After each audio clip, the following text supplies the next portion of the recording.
started this morning. Brother Wayne called a little bit. I mean, he didn't call, but he sent me a text saying that they was running a little bit late to go ahead and get started. So I said, LOL, we'll probably run a little bit late too, but it's part of life. But let's remember them in prayer this morning. I think they're going to be here, but they're still on the mend from the standpoint of what they've been going through and the strength and everything else.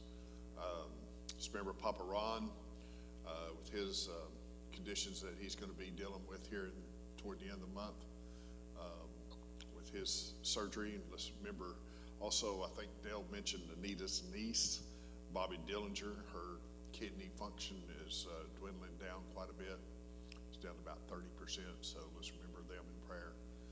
And let's remember each and every one that's here this morning, the ones that are not here. Let's remember the shower this afternoon with Brother Derek and his, and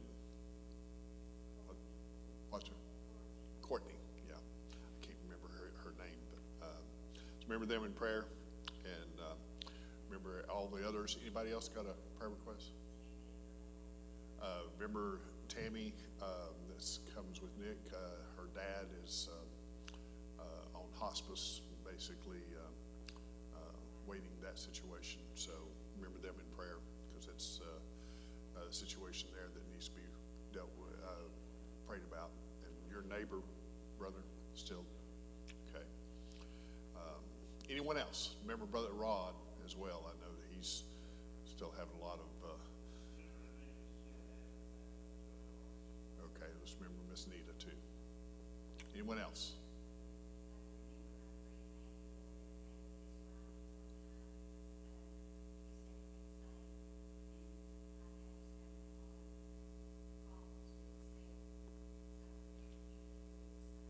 Amen. Let's also remember Greg, Brother Greg. I know that he's still struggling a little bit, and I know he's probably got his spirits down a little bit, not being able to be here, and the things that what he got built up for to get that surgery, and then he still hasn't had it. So let's remember him in prayer too. Anyone else? Brother Dale, would you lead us in word of prayer?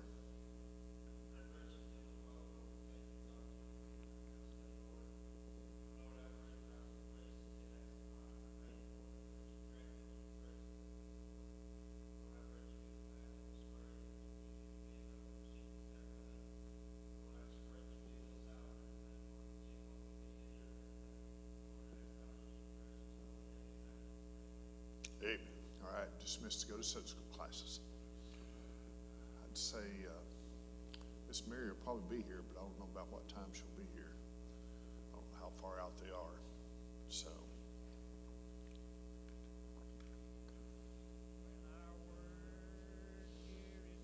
I guess you stay with me. Brother Scott, you want to hand these out since they're in here right now?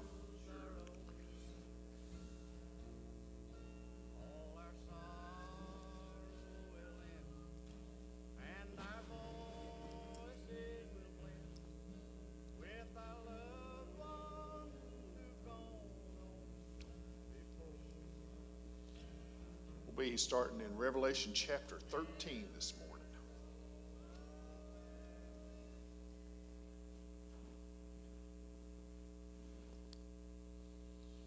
Revelation 13.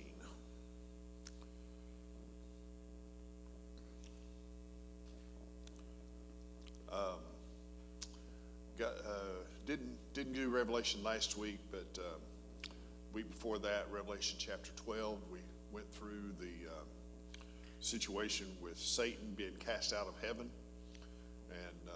and coming down to basically incarnate himself into the Antichrist and to basically torment the nation of Israel people the last 3.5 years of the tribulation period, and the fact that they're going to be very hard to escape his punishment. We'll read a little bit more about that in chapter 13. And we also went through the description of what Satan actually looks like. And so hopefully, if you didn't have the notes on that, feel free to ask. We'll get you some notes Revelation 13 begins here, and this is the introduction of the beast, the Antichrist, and with the exception of Christ, he's probably the most prominent person in the Bible besides Satan, because of the fact that it's a battle between them all the way from Adam all the way down. And Satan himself is trying to win as much as he can. But notice what we have here in Revelation chapter 13. And I stood upon the sand of the sea and saw a beast rise up out of the sea, having 7 heads and 10 horns, and upon his horns 10 crowns, and upon his heads the name of blasphemy. Now we have the same type of introduction in chapter 12 in verse 3, but notice there are a few differences.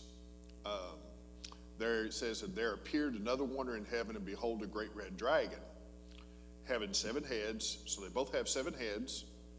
And it says, and 10 horns, and they both have 10 horns. But Satan has 7 crowns upon his heads, where the beast in chapter 13 has 10 crowns upon his horns. So they're different. Just by, things that are different are not the same by definition, right? But a lot of people try to equate them. But we see here that they have some differences, and the chapter 12 is talking about Satan himself, the dragon, where chapter 13 is talking about the Antichrist, the beast that will rise up at the beginning of the tribulation period, as we saw in Revelation chapter 6, where the first seal is open, and he goes forth and conquers by peace, and trying to get people to accept everything by false peace. And that's discussed over in Daniel chapter 9 about the 70th week, where basically he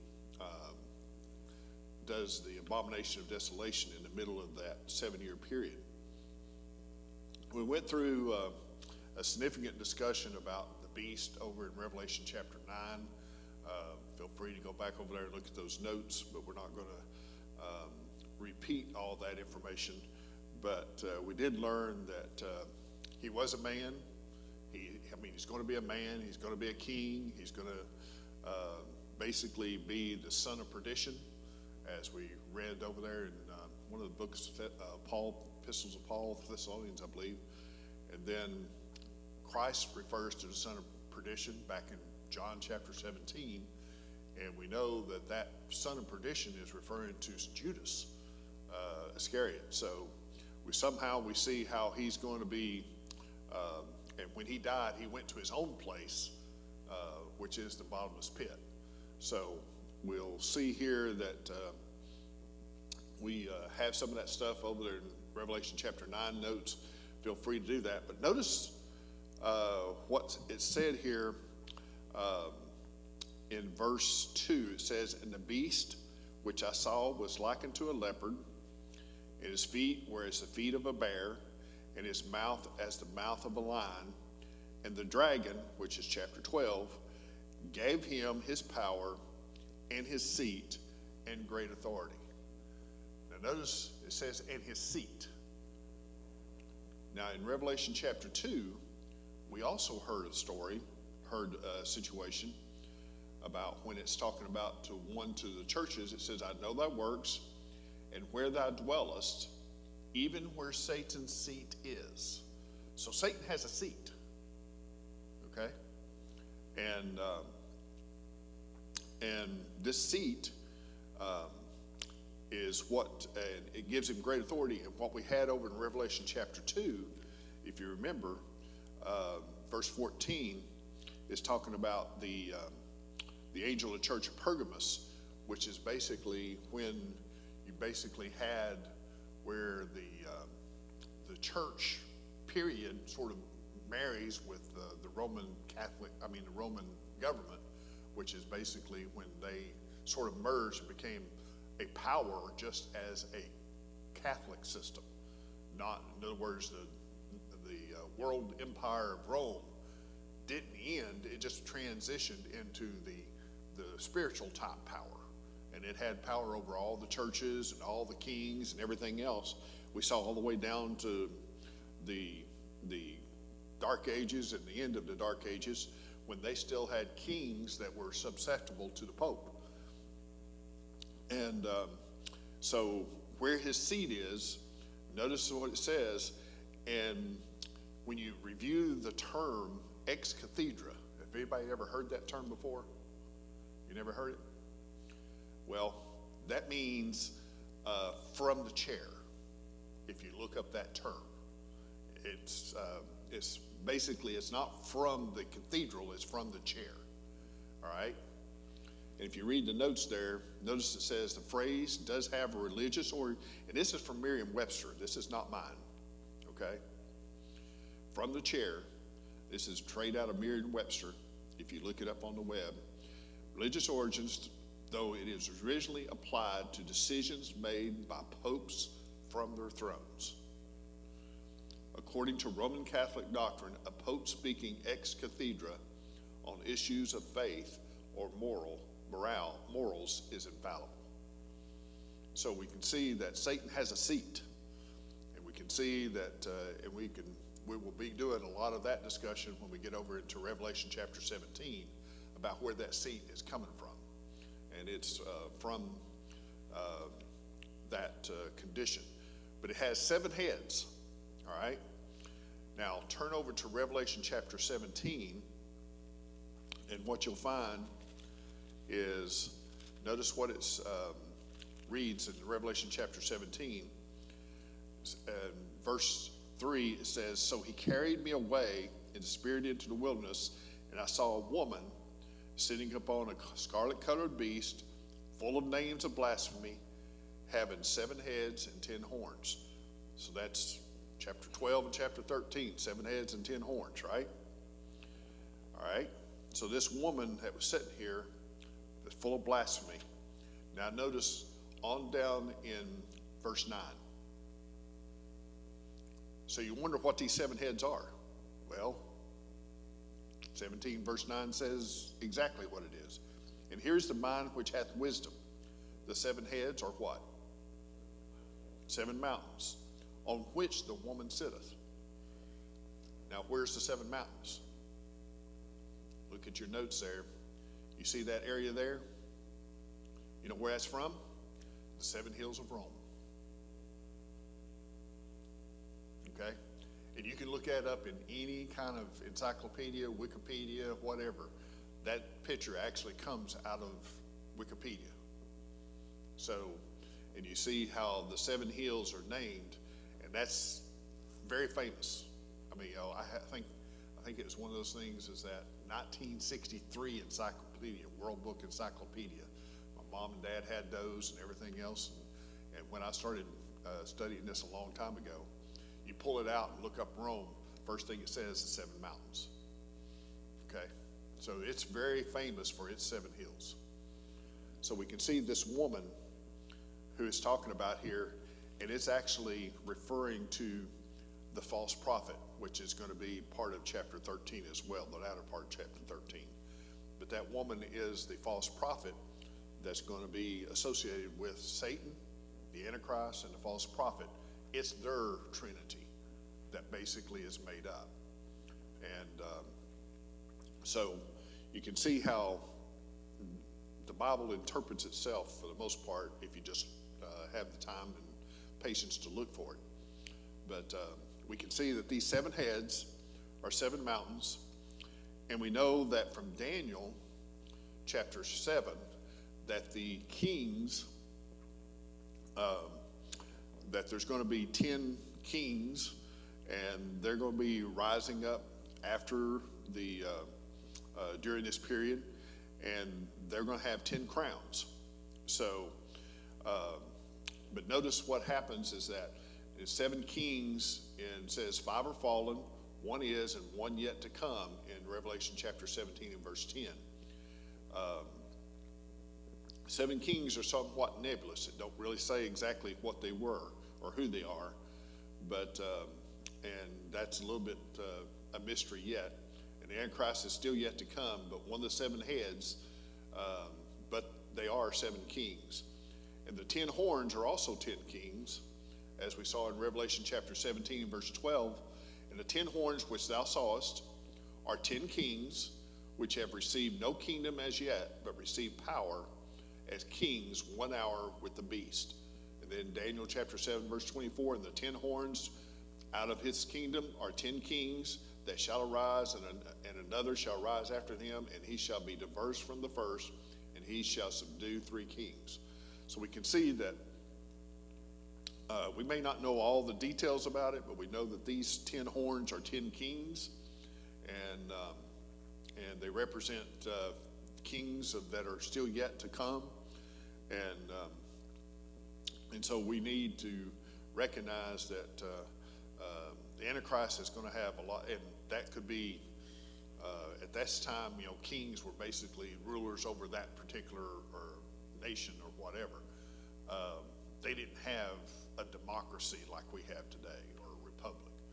But so anybody that's a head over that government is considered a king in the old times. So we might, the way the United States is going, we may be one of them. As far down as we've gone in the last 30, 40 years, it may be one of them. But it says in verse 3, hopefully that, but by definition, we ain't going to be here to worry about it. We'll be up in heaven going through the judgment seat of Christ. And I saw one of the heads as it were wounded to death, and his deadly wound was healed, and all the world wondered after the beast. So you don't think Satan has any power?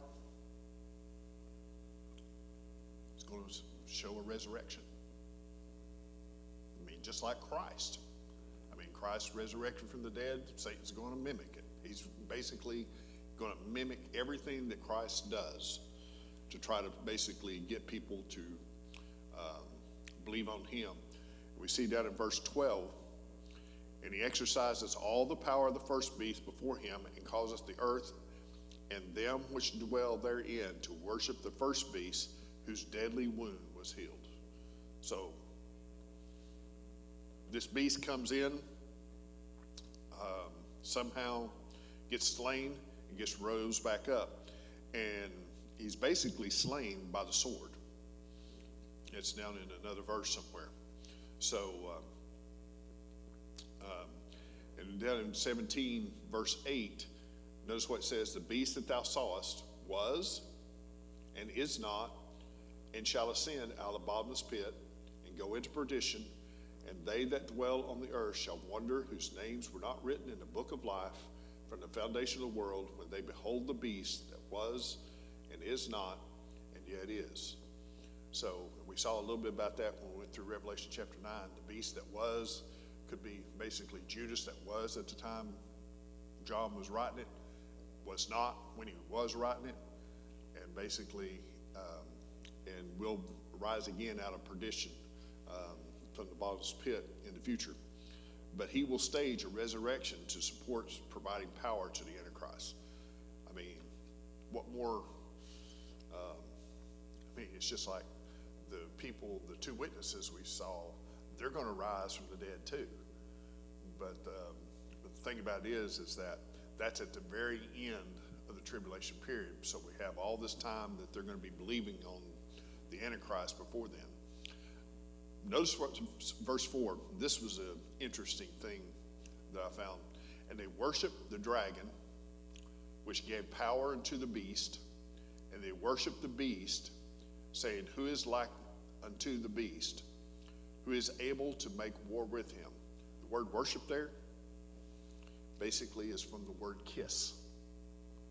So basically the Old Testament and the way that the worship type was kissing the idol and things of that sort. You'll find that in 1 Kings 19, verse 18. Yet I have left me 7,000 in Israel, all the knees which have not bowed unto Baal, and every mouth which hath not kissed him. So we can see here that one of the forms of worship here during this period of time is going to be kissing the idol. And so it's definitely going to be different than what we think the world is like today. But somehow he's going to convince them what to do. I don't know how, but he's going to. And there was given unto him a mouth speaking great things and blasphemies, and power was given unto him to continue 42 months, which is 3.5 years. Speaks great things. And we saw that same description over in Daniel chapter 7. That's the reason why Daniel chapter 7 is a big, very parallel passage, and we went through that in Revelation chapter 9. The same beast, basically having the leopard, the feet of the bear, and the mouth of the lion, all that's described in Daniel chapter 7 as well. So Daniel chapter 7 is a good description of also what's going on with the beast. But it says that over in Daniel chapter 7 verse 8, that this beast is going to have the ability to speak great things and blasphemies. We got a lot going on here, and then we're fixing to get down into a little bit more when we get to the false prophet as well. And there was given to, and he opened his mouth in blasphemy against God, to blaspheme his name and his tabernacle and them that dwell in heaven.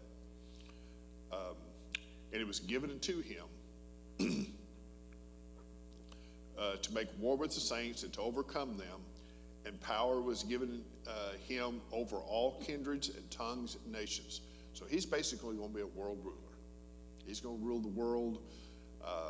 But to begin with, he's going to get his power by peace. And I'm a firm believer in this one too. But can I see it, prove it by exact scripture? No, but the financial markets are going to fail. I mean, all over the world, they're all so tied together now. If Japan starts having some bad economic stuff, next thing you know, it's in the markets over here before we even wake up that same day. I mean, it's all intertwined now to where that basically when the bottom market drops out of the money market, it's gone. And that's going to help him bring in that mark of the beast for buying and selling as well. So maybe that might be the way, besides peace, that he actually comes to get power, is have the answers to all that. But it's going to happen. And he's going to have power over all of them. And it says, and all that dwell upon the earth shall worship him, whose names are not written in the book of life of the Lamb slain from the foundation of the world. And if any man have an ear, let him hear. He that leadeth into captivity shall go into captivity. He that killeth with the sword must be killed with the sword. Here is the patience of the faith of the saints. So he's basically going to be wearing out the saints and everybody that's basically not have their name written in the book of life. He's basically going to wage war against every one of them, and they're not going to be able to easily survive. That's the reason why Matthew says, he that there should endure to the end, the same shall be saved during this period of time. And so we see that the Antichrist,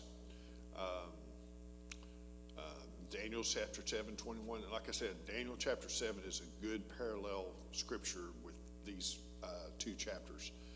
It says, I beheld the same horn, which is the beast, made war with the saints and prevailed against them.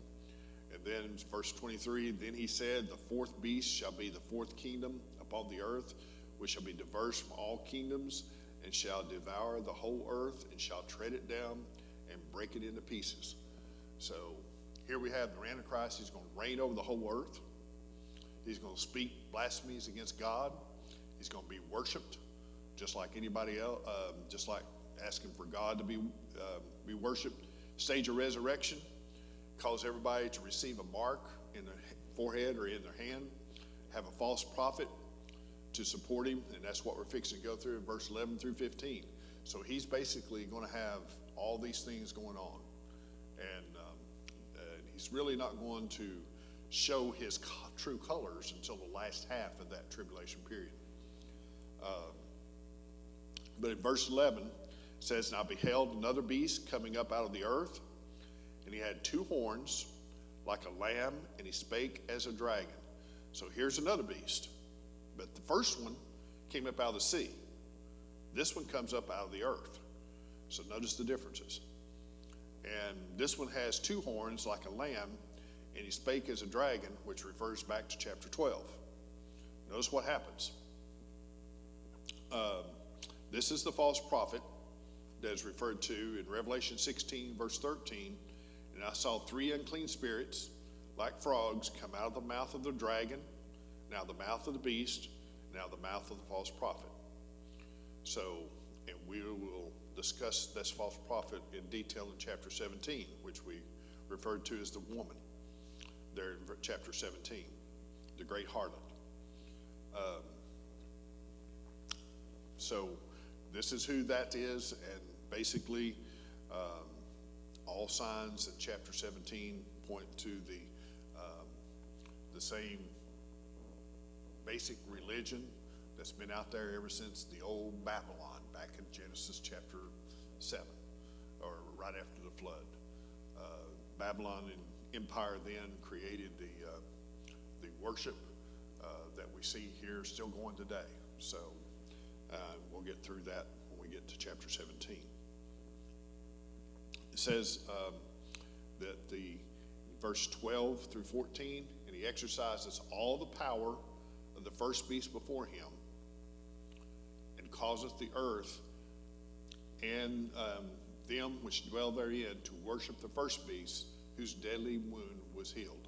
So this false prophet's purpose is to get people to worship the Antichrist, to basically set him up as the Christ. And that's who it's going to be. And whose deadly wound was healed. And of course, that's going to give a lot of credibility to the fact that he is the Christ, because he's risen from the dead. Notice it says, "And he doth great wonders, so that he maketh fire to come down from heaven on earth in the sight of men." So he's got some pretty good powers there.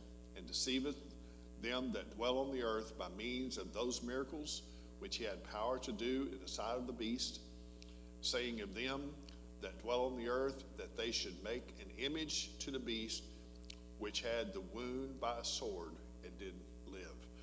So what happens in the Old Testament?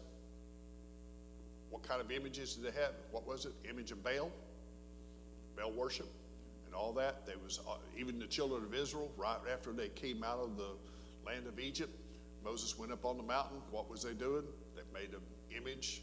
They made an image of the calf and everything.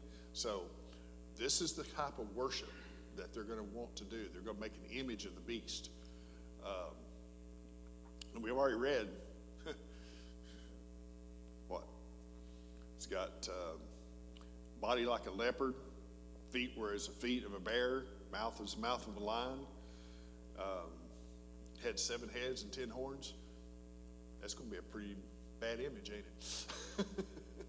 So, but they're going to be making an image of him for people to worship. And Satan has the power.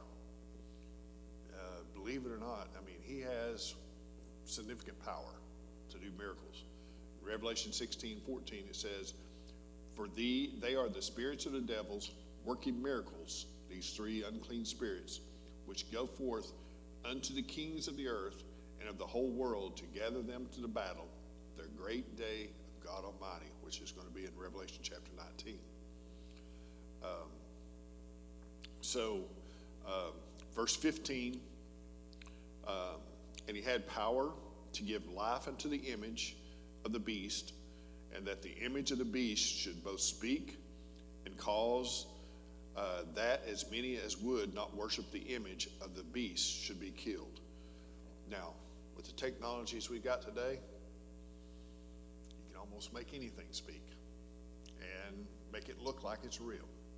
With artificial intelligence coming and the holograms and everything else, basically that's not going to be hardly a thing. I mean, it's already here. It's not something that is going to be very unusual to see for a lot of people. But and for anybody that don't worship it, basically they're going to be ordered to be murdered and killed. And Matthew 24, notice what happens. If they don't worship it, they're going to be hunted down and killed. And Matthew 24:13, but he that shall endure to the end, the same shall be saved. And chapter 15, verse 2, and I saw as it were a sea of glass mingled with fire, and them that had gotten the victory over the beast, and over his image, and over his mark, and over the number of his name, stand on the sea of glass, having the harps of God. So these people they've got victory by basically enduring to the end. And the thing that recognized in Revelation chapter 14, verses 9 through 11, and the third angel followed them, saying with a loud voice, if any man worship the beast and his image, and receive his mark in his forehead or in his hand, the same shall drink of the wine of the wrath of God, which is poured out without measure into the cup of his indignation, and he shall be tormented with fire and brimstone in the presence of the holy angels.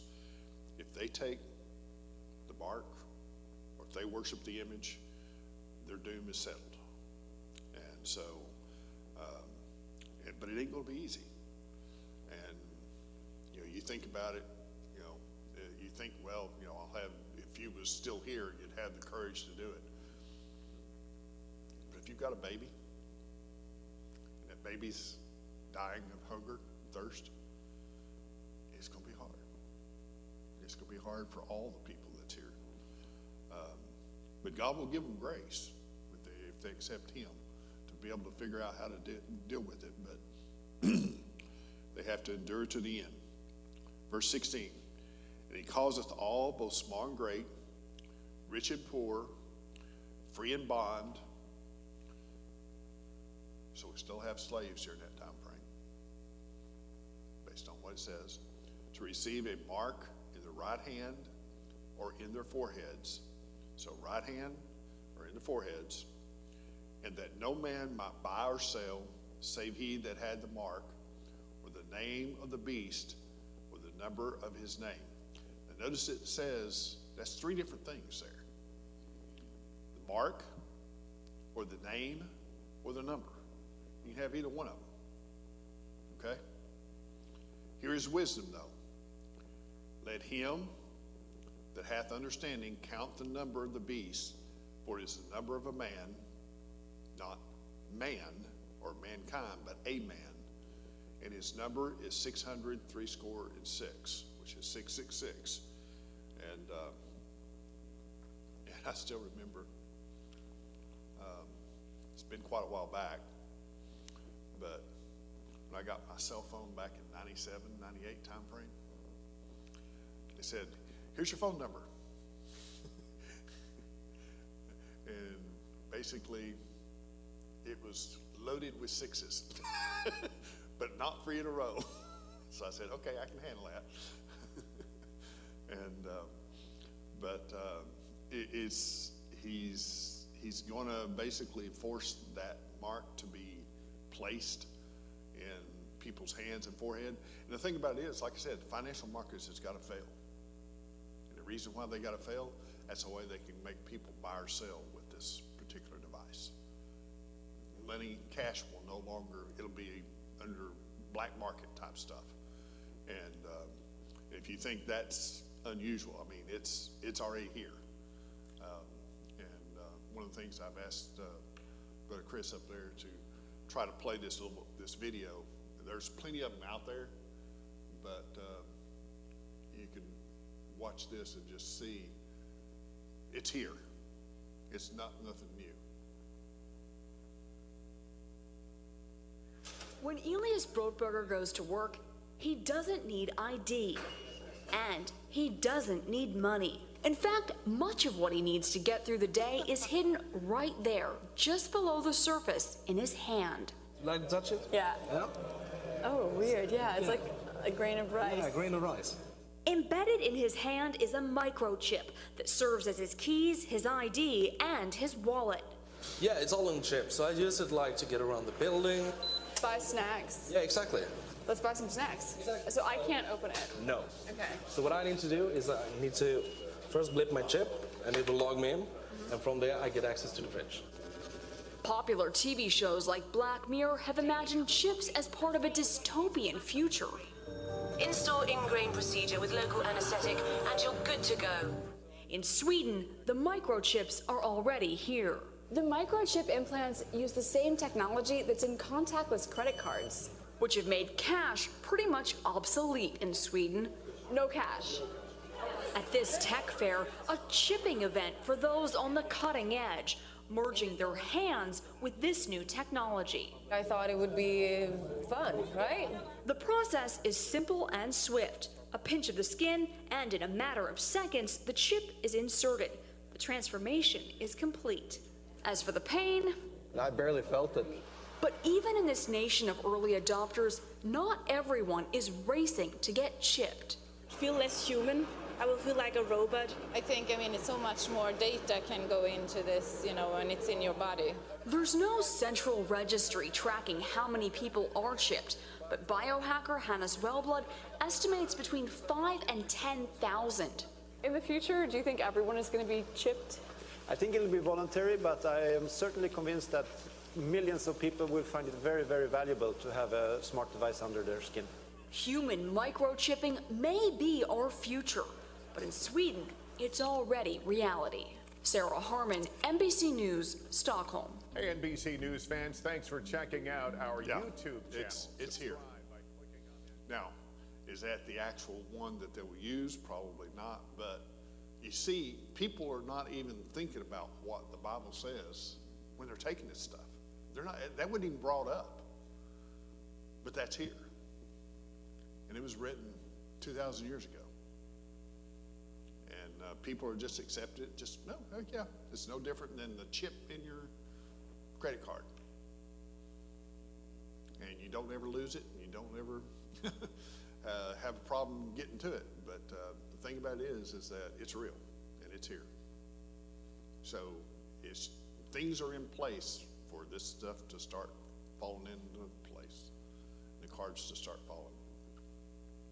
In the nation of Israel, going through what they're going through right now, I mean, it's just all part of it. So, but that's Revelation chapter 13 for you.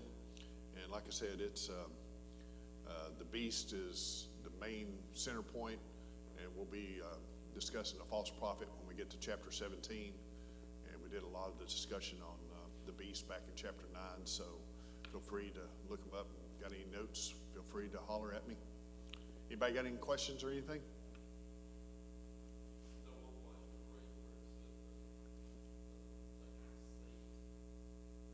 Yeah.